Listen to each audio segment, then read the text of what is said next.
अंबेडकर ने लिखा है कि मुसलमानों का ये जो फंडा है, ये कहना है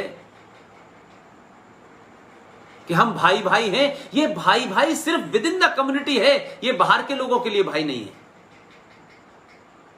इस्लाम एक ऐसी सोच है जो बंद कमरे में किसी दूसरे को नहीं आने देती। इस्लाम के मानने वालों के लिए पहले मजहब और पहले उनकी किताब है, देश बाद में है। और पूरी दुनिया में इस्लाम एक बीमारी की तरह है। ये मैं नहीं कह रहा, ये बाबा साहब अंबेडकर कह रहे हैं। जिन अंबेडकर को लेकर के आजकल सड़कों पे नारे लग रहे हैं, जय भीम जय मीम, इनको भीम से प्यार नहीं है, इनको इस बात की तकलीफ है कि इस सब के बावजूद कश्मीर में 70 साल तक आपने दलितों को, वाल्मीकियों को रखा अपनी गंदगी साफ कराने के लिए, क्योंकि शेख साहब गंदगी साफ करते नहीं थे। 200 लोगों को लाए, आज वहां लाखों हो गए। लेकिन इशू क्या हुआ कि आपने कानून बना दिया और देश को नहीं पता चला। ये जो मक्कार दिल्ली में, अलीगढ़ में, आगरा में और आपके अहमदाबाद में जो मुसलमान घूमता है टोपी लगा करके, उसने कहा वहां की बात नहीं करनी है, क्योंकि वहां की बात करोगे तो इस्लाम की पोल और ज्यादा खुल जाएगी।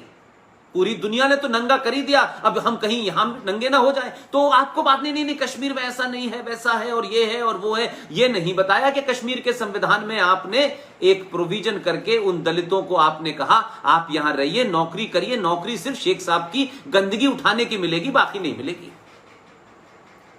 तो वहां जय भीम जय मीमने की बात नहीं आई। लेकिन भारत के दूसरे राष्ट्रों में भारत के सनातनियों को, उस परिवार को जिसमें ठाकुर भी है, ब्राह्मण भी है, शूद्र भी है, दलित भी है, सारे लोग थे, उस परिवार जो जुड़ रहा है धीरे धीरे, जो अपनी रूट्स की तरफ लौट रहा है, जो उनके सामने ऐसे हालात पैदा किए गए, उनको मिसगाइड किया, वो वापस लौट रहे हैं।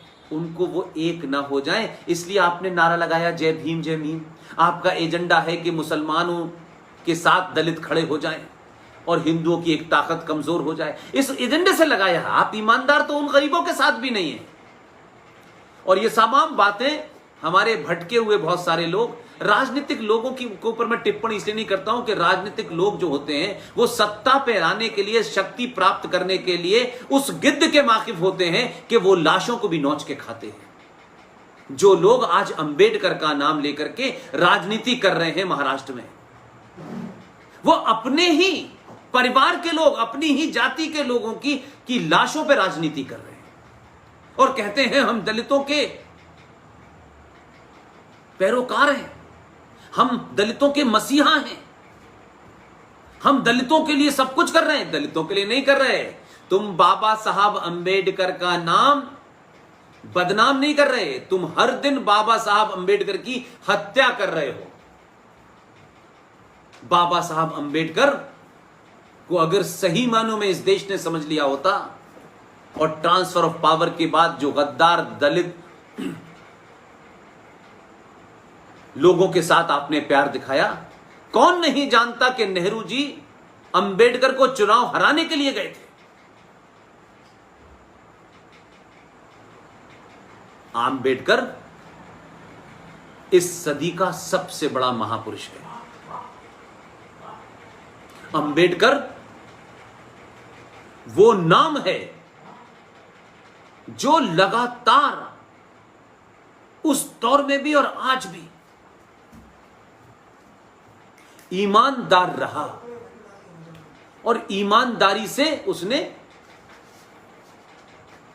उस वक्त भी साफ साफ बात कही। और आज भी उनकी किताबों को पढ़ लें तो पता चलता है कि उससे जैसा ज्ञानी और उससे ज्यादा ईमानदार और एकदम क्रिस्टल क्लियर कोई था ही नहीं। उसे कोई कंफ्यूजन नहीं था। वो नहीं ये कहना चाहता था कि culturally I am a English man,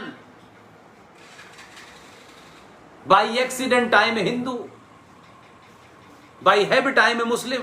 उसको ये अपने 3 मक्कारी वाले चेहरे नहीं रखने थे, क्योंकि उसकी अपनी जाती शख्सियत बहुत बड़ी थी। ये बौने लोग जब बड़ा बनने की कोशिश करते हैं तो अपने अस्तित्व और अपनी नस्ल और अपने पूर्वजों पर भी इन्हें शर्म होती है। अंबेडकर तब भी ईमानदार था, आज भी ईमानदार लगता है। अंबेडकर को पढ़िए। इसलिए मैंने कहा कि आज की जनरेशन के सामने यह संकट नहीं है कि उसके पास अपनी बात कहने का माध्यम नहीं है, आज उसके पास कोई इंफॉर्मेशन नहीं है। किताबें महंगी हो सकती हैं, लेकिन आप उन किताबों को सस्ते से सस्ते में भी खरीद सकते हैं, और किताब अगर आपने पढ़ ली है तो उसका ज्ञान आपको कोई काउंटर नहीं कर पाएगा। किताब का नाम है पाकिस्तान और पार्टीशन ऑफ इंडिया। ये किताब पढ़िए तो आपको दलित प्रेम करने वाले ये मक्कार, ये हैदराबाद का जोकर, ये औरंगाबाद का एमपी और करोड़ों शाहीन बाग पर ये बैठने वाले, ये सब के सब एक्सपोज हो जाएंगे। इसलिए मैंने कहा कि आज के युवा के पास एक नहीं हजारों ऐसी चीजें हैं जिस पे आपको बात करनी है। मैं बहुत सारे आपसे जुमलों की बात करता रहता हूं, नैरेटिव की बात करता रहा हूं। हम सब भाई भाई हैं, ये साझा संस्कृति, हिंदू मुस्लिम सिख ईसाई आपस में है, सब भाई भाई। मजहब नहीं सिखाता आपस में बैर करना, हिंदी है हम वतन है हिंदुस्तान हमारा, इससे बड़ा झूठ और मक्कारी नहीं हो सकती। मैं मानता हूं कि जब लोग ये कहते हैं कि मजहब नहीं सिखाता आपस में बैर करना, मैं कहता हूं कि मजहब ही ये सिखाता है कि आपस में बैर करो। आपको ये चीज इसलिए सही लगी कि आपने मजहब का पर्यायवाची, मजहब का सिनोनिम्स आपने रिलीजन समझ लिया, धर्म समझ लिया। धर्म और रिलीजन और मजहब में फर्क है। इसलिए जब ये लोग कहते हैं कि मजहब नहीं सिखाता, यानी मजहब आपस में एक दूसरे को अलग नहीं करता, मैं कहता हूं मजहब और मजहब की किताब ही इस बात की आपको इजाजत देती है कि आप अलग अलग हैं, एक नहीं हैं।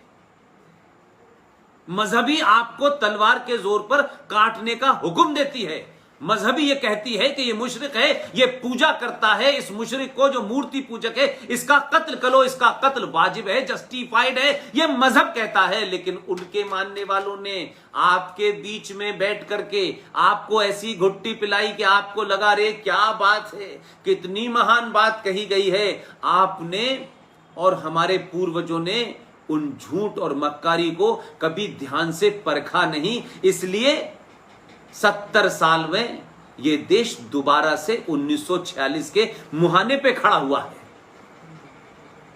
क्योंकि उनके आदर्श, उनके मूल 10,000, 15,000, 50,000 पुरानी सनातन संस्कृति के, उनको पता ही नहीं था कि मनुष्य रूपी ये जानवर, मनुष्य रूपी ये शैतान जो हैं, इनके लिए मानवता कुछ नहीं है। एक किताब है, उस किताब में क्या लिखा है क्या नहीं लिखा है, लेकिन यह किताब का नाम लेकर के पूरी दुनिया में जो कत्लो गारत हो रही है, औरतों की बोली लगाई जा रही है 21वीं सदी में, सड़कों पे जंजीरों से बांध के बेचा जा रहा है, और हम और आपके लिए नई बात लग रही है, लेकिन भारत के लोगों आपके यहां यह हो चुका है, पढ़ाया नहीं गया, बताया नहीं गया कि जो हमारे मंसूबे हैं वो किसी तरीके से एक्सपोज ना हो जाएं। इसलिए आपको कहा नहीं नहीं नहीं मजहब नहीं सिखाता, सब आपस में सब भाई भाई हैं। ये सबसे बड़ा झूठ है। सारे धर्म बराबर हैं, ये उससे बड़ा झूठ है। धर्म दुनिया में एक ही है। अनादिकाल से, जब से ये सृष्टि है, जब से ये ब्रह्मांड है, कायनात है, ये यूनिवर्स है, एक ही धर्म था, क्योंकि हमारे सनातन की उत्पत्ति इस ब्रह्मांड की उत्पत्ति के साथ हुई है। बाकी सारे मजहब हैं। मजहब पैदा होते हैं, मजहब की कोई किताब होती है, मजहब का कोई पैगंबर होता है, कोई 2000 साल पहले आया, कोई 1400 साल पहले आया, अलग अलग बनते रहते हैं, लेकिन धर्म एक है, आज भी है, और अनंत काल तक, जब तक ये संसार रहेगा, जब तक ये सृष्टि रहेगी, सिर्फ एक ही था जिसका नाम है सनातन। आप झूठे नारों में फंसे, इसलिए आप उस शत्रु बोध आपके अंदर नहीं हुआ। एक टुकड़ा मांगा, आपने दे दिया पाकिस्तान। लेकिन जो यहां रह गए, उस शत्रु बोध को आपने पहचाना नहीं, जिसके चलते आज फिर वही ताकतें बता रही हैं कि भाई एक ब्राह्मण को मारा गया है। कौन ताकतें आपको दोबारा से खेल खेलना चाहती हैं? क्योंकि अब वो हताश है, निराश है, इसलिए कि भारत का युवा, सनातनी युवा सतर्क हो गया है, समझदारी की तरफ बढ़ रहा है, सच्चाई को जानने की कोशिश कर